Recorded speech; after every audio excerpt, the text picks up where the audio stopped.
Alcoholism is a full-time job. It was for me.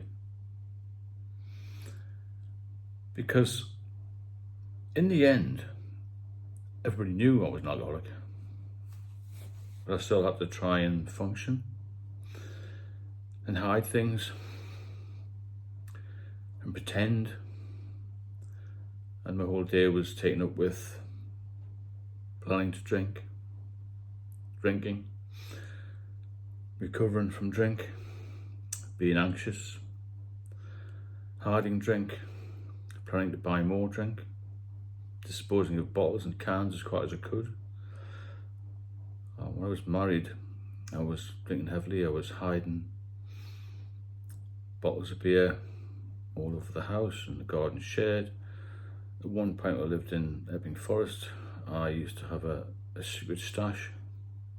I'm so pleased to be sober. It's such hard work. I used to have this secret stash in the forest. I dug a hole and covered it over with soil again. Only me and the dog knew where it was. I used to top it up every now and again when she was out. There was beer hidden in the car. If you lift the in the boot, lift the carpeting up, and then obviously where the spare wheel is, there was cans in there, bottles in there, bottles of lager. I used to tape them down with black gaffer tape so it wouldn't clank around. I was speaking to a chap last night. He said he was so scared of being found out. He was on holiday somewhere and he took the bath paneling out to hide a stash in there. When I used to go to, when my daughter used to pick me up, because I couldn't get out very much in the end, I always had this rucksack, big rucksack. It's good make as well, just as well. Really heavy. She said, God, this is really heavy. What have you got in here? They got cans in this. No. What I used to do is I used to take bottles, but I had to put the bottles inside a sock so they didn't clank together. And it was so heavy, I actually got a really bad sore on my shoulder. When I used to go to the shop, I carried these bottles, huge bottles of lager and cans of beer and that, as well as getting them delivered, because you always had to have a stash. So everything becomes hard work. Going to the shops became impossible. I had to get things delivered. When you're an alcoholic, everything's expensive. You feel beholden to people. You pay more, you don't argue. You also have this thing called, well, I would call it a drinker's pocket, to be polite, where you've always got lots of change. Because when you've had a few and you're staggering about a little bit, you don't feel confident, you always hand a note over, and you got all this change, you got all that to sort out. The money is drained out your bank. You're wondering where the next money's coming from for bills. The bills pop up every now and again, you get a bit of a debt letter, and then they start ringing you. All of this is stress. Dealing with that is hard work, a full-time job.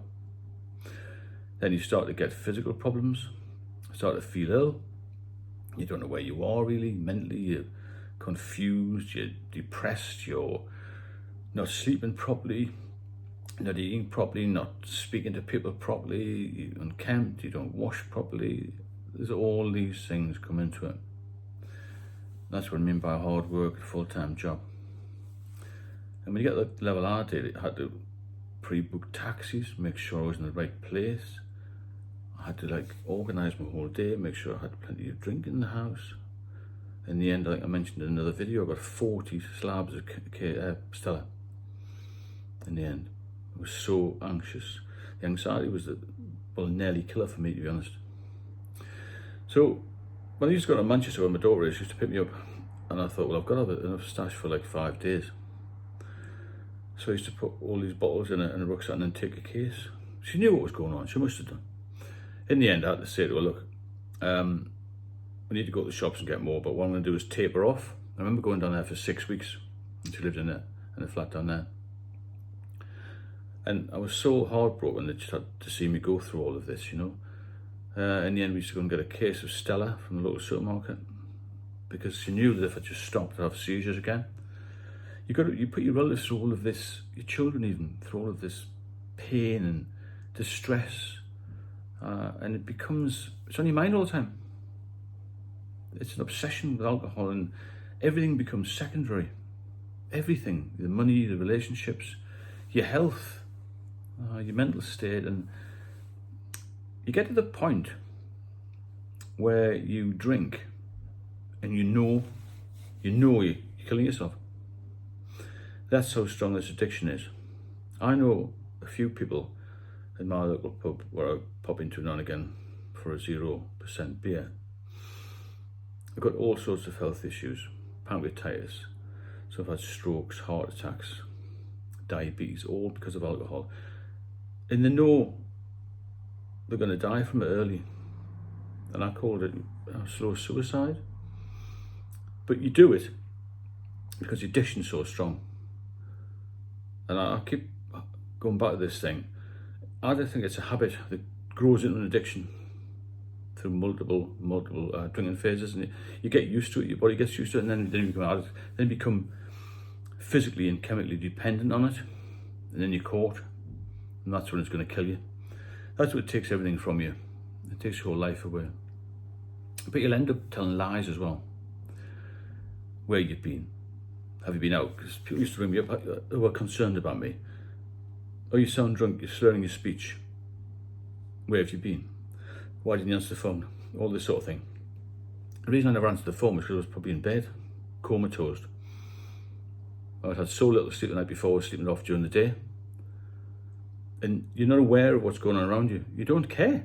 That's the problem, you don't care. From being a decent, caring, loving, compassionate human being, you become this monster, really, who's only ever interested in himself. And I was never like that. I'm not like that now, I'm sober. When I was drinking, I was like that. Nothing mattered to me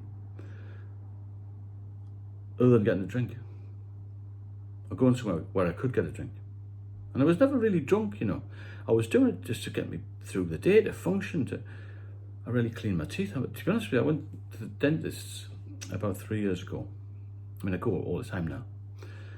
And I hadn't been to the dentist for 10 years plus. I was going to be, I worked myself up to this is going to be a real shock. It cost me a fortune for a start. I'm going to have to get loads of teeth out. He said, your teeth are perfect. I don't know how I managed that. I would never clean my teeth. Skin was horrendous. In the end, my hair started to fall out as well. I mean, I haven't got that much left, but I've got a fair bit. And your body hair falls out. There's all sorts of changes in your metabolism, Your whole world will fall apart. And that's why I make these videos a little bit, not harsh, but somebody said to me, you should smile more. I smile all the time. But I'm putting this out as a warning to people. It's meant to be a warning, because when I stopped 5 years ago, the main reason to stop was because of my daughter. But secondary to that, when I was admitted the first time, October 2019, after 2 weeks of being in this acute medical ward and having this ascites and spontaneous bacterial peritonitis, this doctor who was head of acute medicine, I'll never forget the day, he had a starch white shirt on, he looked like a film star to me because I was in such bad state. He sat on the bed and he said to me, you'll never see me again, and I'll never see you again. I'm only at this hospital for a couple of days. And he said, if you have one more drink, I guarantee you will be dead in 6 months.